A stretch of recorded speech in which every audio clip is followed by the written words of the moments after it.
Hello there, this is Ben Corcoran from benzochess.com or Blogspot or YouTube, wherever I'm at, I guess. Sometimes I'm here, sometimes I'm there, sometimes I'm nowhere to be found, I guess. But I guess everybody can be like that sometimes. Um, so this is one of the latest videos I'm posting up right now, and this is a blitz game on chess.com. Game in 2 with 1 minute or 1 second increasement. I'm going to be talking about a little strategy that I used in this game about gaining space and at least leaving a lane open for my rooks and queen. And then if you space is not just going to win the game for you, but you have to have that advantage and other advantages to win the game. So we're going to also see lack of space and other things from black. So let's get this game going on. Okay, so I'm playing the Queen's Gambit type opening, and I'm going to start declining very soon because he played Bishop E6. And now a lot of different moves can be played, but I really believe right here after Bishop E6 that the best move is, for what I believed at the time, is C5, because it's a blitz game and you have to really think, okay, how am I going to open this game up as black? And I have lack of space. So I thought, well, and give him a lack of space. And plus, also, I believe that this bishop right here is not really that good because it's blocking its own e pawn. You never really want to block your e pawn or d pawn from ever moving. It's not going to make any advances in the near future if you're going to just do this, and you're just going to create more weaknesses for yourself. That's what I believe, especially in blitz. So that's why I play a move to gain a little bit more space on the queen side, uh, at least blocking it up. So,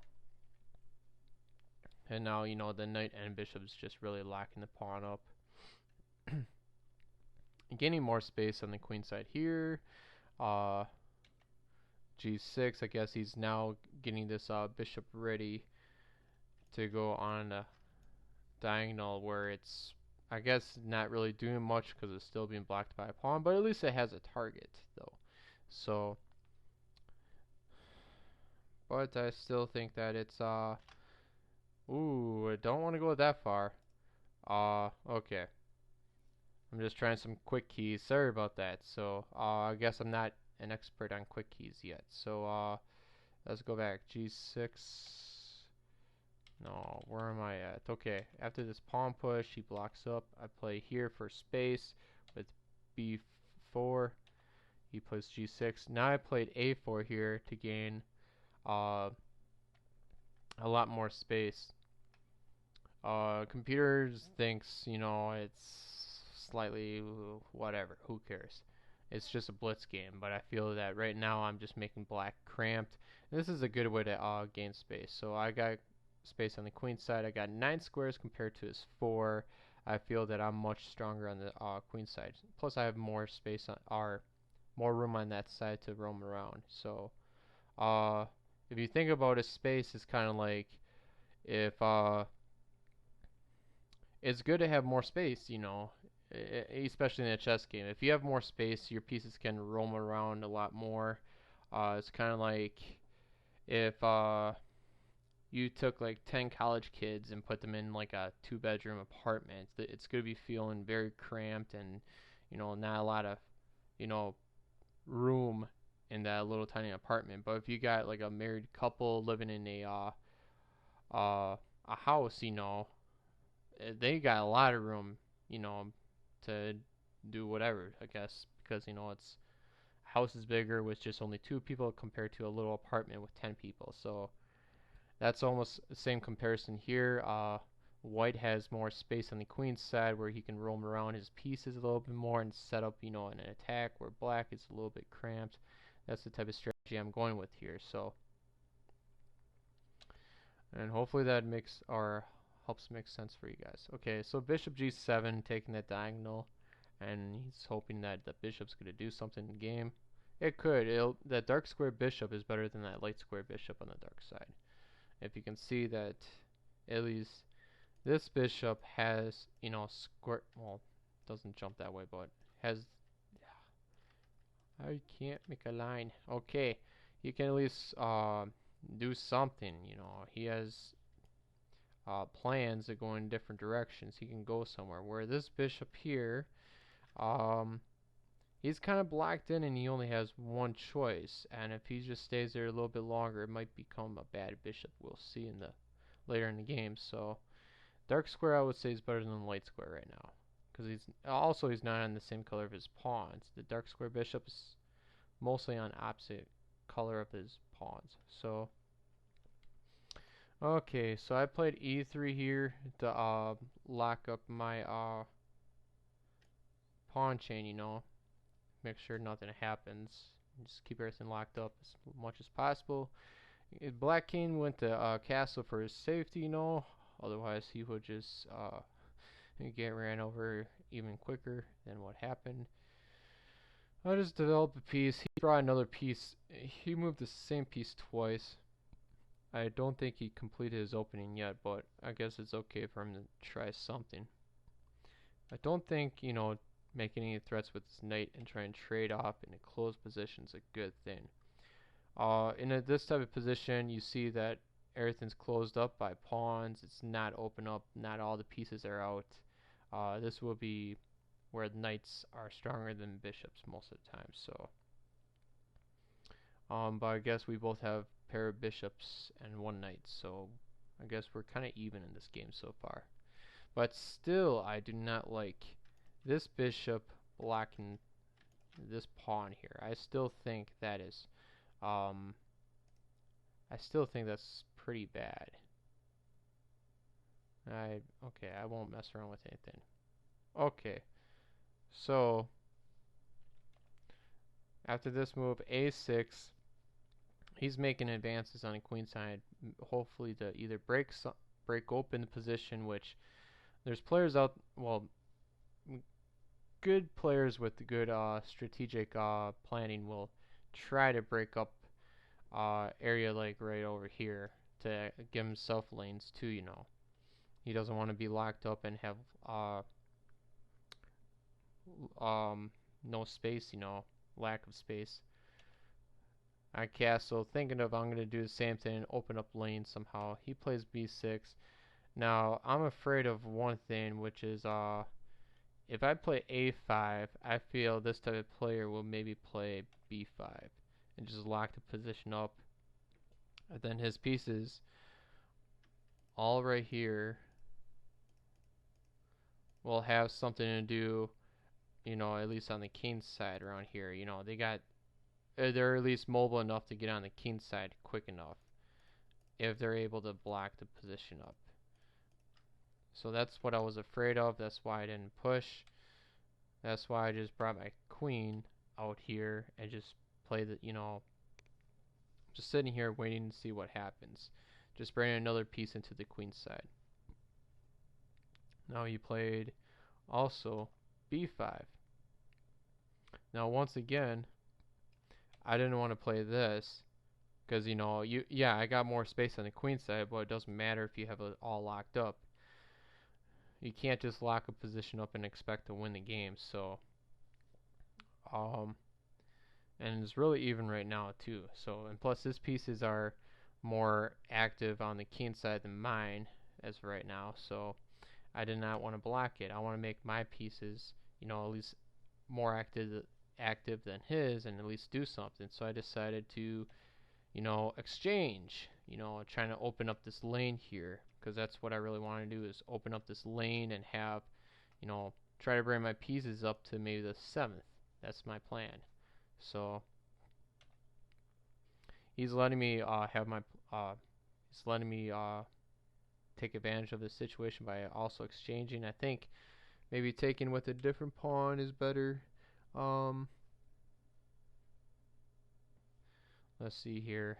Well, the computer says it's worse if he took the other way, and actually probably would be correct, because the general rule is you want to take towards the center. So okay, now I bring my rook up here. I did not take his rook because, you know, he's going to then control the file with his queen.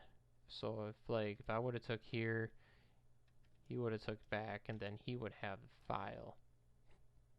So instead, I wanted to instead of taking that rook, I decided to plant my one rook here and move this other rook here to, try to double up and at least take control of the file.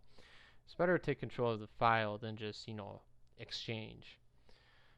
You can control something, it's more of an advantage for you, and it's going to give you a better lead in the game later on. He takes, I take. I still have control of the file. And now if he moves his queen to that file, I'll just move my rook to protect my queen and, battle for it and have, own the file pretty much. He moves his knight. I now take total control of the file, have a battery. Whenever you have a queen and a rook, or two rooks, or a queen and a bishop, connected together, lining up on either a file or a diagonal, it's called a battery, if you guys did not know that. Okay, so right here I have a nice battery controlling the A file. He places his knight on a nice outpost, actually, which I decided to move my bishop back and just restrain that knight from doing any other damage. But F5 is a really bad move. And if we look at it, now we went from an okay bishop, where this bishop could actually come here and pin the knight to the bishop and actually do some damage, I guess, and have, some activities to do in the game. But instead, when we launch the F pawn to block the bishop, now the bishop becomes bad. It's on the same color of all of his pawns pretty much. This is considered a bad bishop, and it's not going to be able to do much in the game besides, try to defend. And right now, from what I see, we have a bad bishop, and black has a bad bishop. We have control of the A file, and we have enough space, where black has a little bit of lack of space. So I'm going to go ahead and start attacking something. Probably A7 was better than A6 here with the queen. But made the bishop defend and moved my queen over, which eventually I wanted to get my queen to that square anyways. So, and now we're just having a huge, we're going to line up everything on the 7th here. Just have a huge attack. He again pushes his pawn. Now he's making himself even weaker. Well, let's make these yellow. He's making himself even weaker with this bishop being on the same color of all of his pawns. He only has one good bishop now, but he has one bad bishop. That's going to be gone pretty quickly. So I decided to line up my other rook, have another battery, and I'm controlling the 7th and, have a little possible X-ray attack coming up. So, and this is a huge blunder. If we take a look at it, this is a remove the defender type of tactic, because this queen is protecting not only the bishop but the knight, so it's overprotecting. So if we use this knight to attack this knight, the queen's gonna go and take back, but then who's gonna protect the bishop? Well, it's gonna be gobbled up, as we see here, removing the defenders. So now we have a huge attack. We threaten checkmate. So the only real move is either queen f6 or queen h6 to defend checkmate, and at least survive a little bit longer. But still, white's going to just eat up a couple of pawns like this and advance like that. So, but he moves his bishop and it's automatic checkmate. So two things is one is if you gain space, your opponent's gonna have lack of space and they're just gonna not be able to move around much, and just maybe blunder even more. So you gain space, try to get another advantage and start attacking. So That's what you gotta pretty much do. So I hope you guys enjoy this game. Hope you guys enjoy this lesson. Hopefully you guys learned a lot. Um, Stay tuned next time. I'm gonna be probably analyzing a couple of my games from the sectional and explain some of the moves that I missed and what I have to work on my games. So that's a good way to analyze in your games. You analyze multiple games, find out what you're doing wrong, and work on that area. So that's what I'm going to be doing, and I'll post up what my key mistakes are and what I should be working on. I know I got more time coming up to actually work on what I need to work on. So, okay, enough blabbering by me. Hopefully, you guys enjoy this crazy game, and catch you guys next time.